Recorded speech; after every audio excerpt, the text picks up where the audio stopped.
he titulado este sermón Generosidad contra exigencia. Generosidad contra exigencia. Y advierto que no se trata solamente de dinero, sino de otras cualidades de la persona cristiana. El concepto de generosidad es una característica, es una cualidad muy especial que vive dentro de la persona cristiana. Veamos cómo define el diccionario a este concepto o idea, es decir, el significado de la palabra generosidad. La definición, a decir verdad, es sencilla. Generosidad es un concepto que procede del latín generositas y que se refiere a una cualidad de una persona, a la cualidad de una persona que posee la inclinación a dar y compartir por sobre el propio interés o la utilidad. Dicho en otras palabras, una persona generosa es aquella que sacrifica algo de sí por el bien de otro. En contraste con generosidad encontramos la palabra exigencia. También debemos considerar el significado de esta palabra. El diccionario afirma lo siguiente: es una palabra que también proviene del latín y que se refiere al acto y a la consecuencia de exigir, de demandar, de pedir algo de manera imperiosa. Dicho en otras palabras, no tienes otra opción más que ceder a la orden, dar cumplimiento forzoso a lo que se te pide. Nuestro pasaje de esta mañana habla de estas dos palabras y podemos decir de estas actitudes. El apóstol San Pablo, junto con algunos de sus acompañantes misioneros, se encuentra en esta porción de 2 de Corintios. Se encuentran envueltos en un viaje de regreso a Antioquía de Siria para después terminar ese viaje en Jerusalén. Las condiciones, han oído, de los habitantes de Jerusalén no son buenas. Existe en esa ciudad cada día más hambre.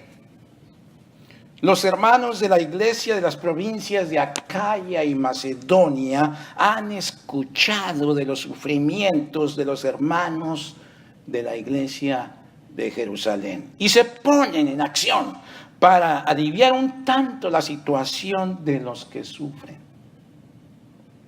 ¿Cómo se ponen en acción? Piden reunir no alimentos, pues seguramente en aquellos días no llegarían a Jerusalén en buenas condiciones.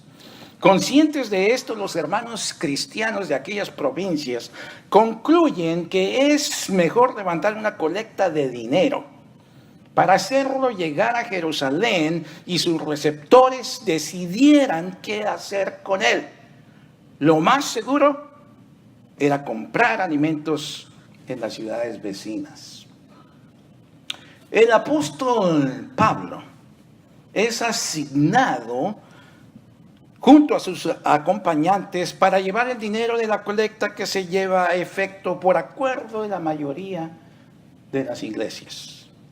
En su camino a Jerusalén, San Pablo les recuerda a las iglesias por las que habrá de pasar que para entonces ya habían prometido levantar una colecta para entregarla a Pablo y a sus acompañantes, que se prepararan para que tengan listo un donativo.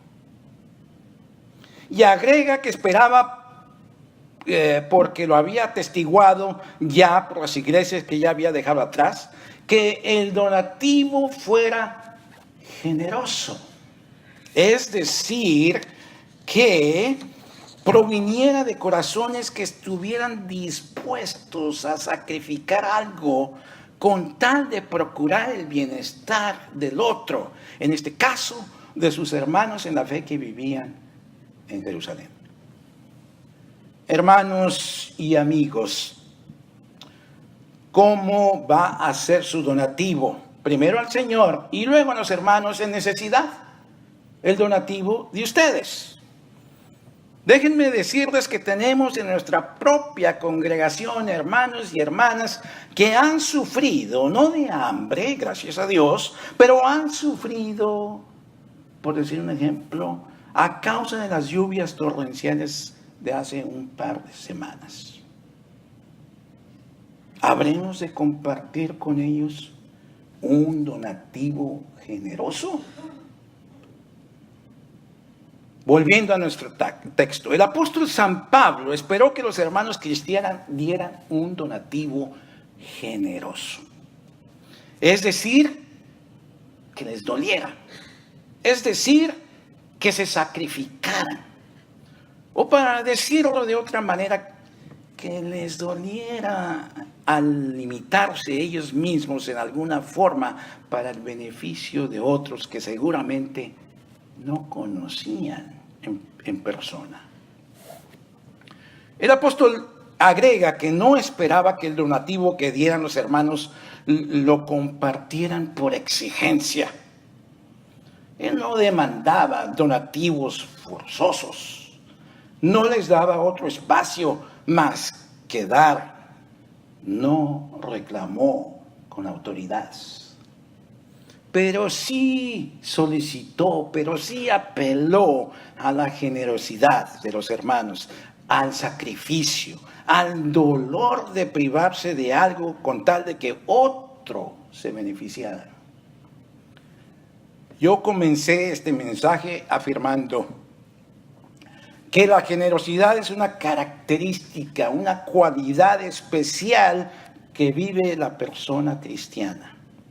Estoy convencido de eso, estoy convencido de que este rasgo es algo que caracteriza, algo que manifiesta, algo que distingue a las personas de los demás, al cristiano de los demás. Podría compartir con ustedes ejemplos de personas cristianas que se han sacrificado por el bienestar de otros, por cientos. Y no me refiero exclusivamente al bienestar material de otros, sino también al bienestar espiritual de otros.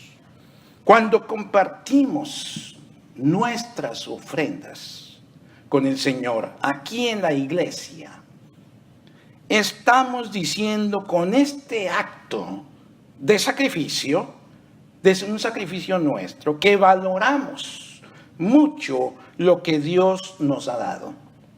Y en acción de gracias queremos, anhelamos, deseamos sincera y profundamente ser generosos porque Dios ha sido generoso con nosotros materialmente, pero también espiritualmente, al haber sacrificado a su Hijo Jesucristo. ¿Qué mayor sacrificio que este que Dios ha hecho a nuestro favor? San Pablo lo dice inspirado por el Espíritu Santo. Y Dios, hermanos, y Dios es poderoso como para que abunde en ustedes toda gracia, para que siempre y en toda circunstancia tengan lo necesario. Verso 8. En otras palabras, Dios nos suplirá en todas nuestras necesidades. No tengo duda de esto. En este mes de julio, además de nuestras ofrendas y promesas que traemos a Dios en su casa, vamos a esperar que ustedes se pongan la mano en el corazón, como decimos, y Dios les permita sacrificarse por el bienestar de sus hermanos que han sufrido de estas lluvias, y algunos de los cuales se han quedado incluso sin casa. Estoy seguro que ustedes también les apela, no San Pablo directamente, ni yo, sino Dios mismo a través del Espíritu Santo, a que den generosamente, no por obligación, no por exigencia, no porque no hay de otra, sino por generosidad. el deseo de ver el bienestar de otros a costa de algo que nosotros podemos dar. Eso es sacrificio. Amén.